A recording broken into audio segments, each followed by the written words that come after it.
ಸಿಕ್ಕಾಕೊಂಡೆ, ಸರಿಯಾಗಿ ಸಿಕ್ಕಾಕೊಂಡೆ. ತಾತ, ಇದೆಲ್ಲ ನೀನೇ ಕಾರಣ, ನಿನ್ನಿಂದಾನೆ. ಬಿಸಿ ಬಿಸಿ ಕಜ್ಜಾಯ, ರುಚಿ ರುಚಿ ಕಜ್ಜಾಯ ಮಾಡಿಕೊಡಲೆ ನಾನು. ತಾತ, ಎಲ್ಲಿದ್ಯಾ ನೀನು? ಹೇಳು, ಯಾಕೆ ಕರೆದೆ ನನ್ನ? ಏನು ಅಂತ ಹೇಳಿ ತಾತ, ನನ್ನ ಹೆಂಡತಿ ಕೋಪ ಮಾಡ್ಕೊಂಡಿದ್ದಾಳೆ. ಹೆಂಡತಿ ಕೋಪ ಮಾಡ್ಕೊಂಡಿದ್ದಾಳೆ.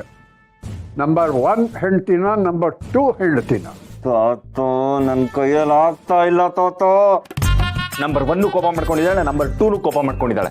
ನಂಬರ್ 1 ಸಮಾಧಾನ ಮಾಡಕ್ ಹೋದ್ರೆ ನಂಬರ್ 2 ಕೋಪ ಬರುತ್ತೆ, ನಂಬರ್ 2 ಸಮಾಧಾನ ಮಾಡಕ್ ಹೋದ್ರೆ ನಂಬರ್ 1 ಕೋಪ ಬರುತ್ತೆ. ನಾನು ಯಾರಿಗೆ ಸಮಾಧಾನ ಮಾಡ್ಲಿ, ಯಾರಿಗೆ ಬಿಡ್ಲಿ, ನನಗೆ ಏನು ಅರ್ಥ ಆಗ್ತಾ ಇಲ್ಲ. ನನಗೆ ತಲೆ ಕೆಟ್ಟೋಗ್ತಿದೆ ತಾತ. ನೀ ಹೇಳೋದನ್ನ ಕೇಳ್ತಾ ಇದ್ರೆ ನನಗೆ ಸಿಟ್ಟು ಬರ್ತಾ ಇದೆ. ಅಲ್ಲ, ಆ ಕಜ್ಜಾಯ ಮಾರೋದಕ್ಕೆ ನಾನು ಲಡ್ಡುಗೆ ಹೆಲ್ಪ್ ಮಾಡಿದೆ. ಅದಕ್ಕೆ ಅವಳು ಖುಷಿಯಾಗಿ ತಗದಕ ಅಂತ ಬಂದ್ಬಿಟ್ಟು ಇಲ್ಲಿ ಮುತ್ಕೊಟ್ಲು. ಇದು ಒಳ್ಳೆ ವಿಷಯ. Good good. ಅಷ್ಟೇ ಅಲ್ಲ ತಾತ, ಅವಳು ಕರೆಕ್ಟ್ ಆಗಿ ಮುತ್ತಿಡೋ ಟೈಮಲ್ಲಿ ಈ ನಂಬರ್ 2 ಅನು ಅವಳು ಬಂದು ನೋಡಿದ್ಲು. ಅಷ್ಟೇ ತಾನೇ? ಅವಳಿಗೂ ಒಂದು ಮುತ್ತು ಕೊಟ್ಬಿಟ್ರೆ ಆಯ್ತು. ಇದು ಒಂದು ಮುತ್ತಿನ ಕಥೆ. ಅದು ಹಂಗಲ್ಲ ತಾತ. ಈ ಲಡ್ಡು ನನ್ಗೆ ಮುತ್ತು ಕೊಟ್ಲು ಅಂತ ಅನುಕ್ ಕೋಪ ಬಂತು.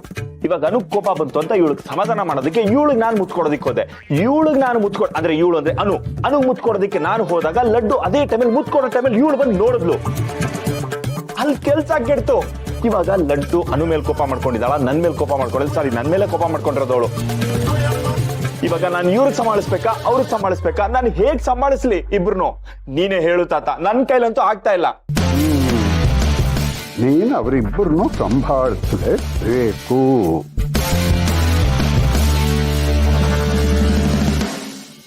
ಆದ್ರೆ ನೋಡು, ಸತ್ಯ ಮಾತ್ರ ಇಬ್ಬರಿಗೂ ಗೊತ್ತಾಗಬಾರ್ದು. ಬದುಕನ್ನ ಮ್ಯಾನೇಜ್ ಮಾಡೋದ್ರಲ್ಲಿ ನೀನು ಪಂಟರ್ ಕಣೋ. ಕಜ್ಜಾಯನ ಮಾರೋವಾಗ ಎಷ್ಟು ಚೆನ್ನಾಗಿ ಮಾತಾಡಿದ್ಯೋ ಅಷ್ಟೇ ಬುದ್ಧಿವಂತಿಕೆನ ನೀನು ಬದುಕಿನಲ್ಲೂ ಉಪಯೋಗಿಸು. ಖಂಡಿತ ಇದೆಲ್ಲ ಸಾಧ್ಯ ಆಗತ್ತೆ. ಗಾಬರಿ ಆಗ್ಬೇಡ. ಇಬ್ಬರು ಹೆಂಡತಿರಿಗೂ ನಿನ್ನ ಬಗ್ಗೆ ಪ್ರೀತಿ ಜಾಸ್ತಿ. ನೀನು ಅವ್ರ ಬಗ್ಗೆ ಪ್ರೀತಿ ತೋರಿಸು. ಏನು, ನೀನು ಅವ್ರನ್ನ ಪ್ರೀತಿಸ್ತಿದ್ದೀಯ ಅನ್ನೋದು ಅವ್ರಿಗೆ ಗೊತ್ತಾಗ್ಬೇಕು. ಅದೇನು ನೀನು ಮುತ್ತೆ ಕೊಡ್ತೀಯೋ, ಉಡುಗೊರೆನೇ ಕೊಡ್ತೀಯೋ, ಅದೇನು ಕೊಡ್ತೀಯೋ ನಿನಗೆ ಬಿಟ್ಟಿದ್ದು. ಆದರೆ ನೀನು ಚೆನ್ನಾಗಿ ಅವ್ರನ್ನ ಪ್ರೀತಿಸ್ಬೇಕು.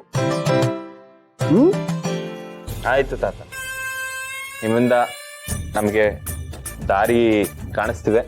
Thank you so much.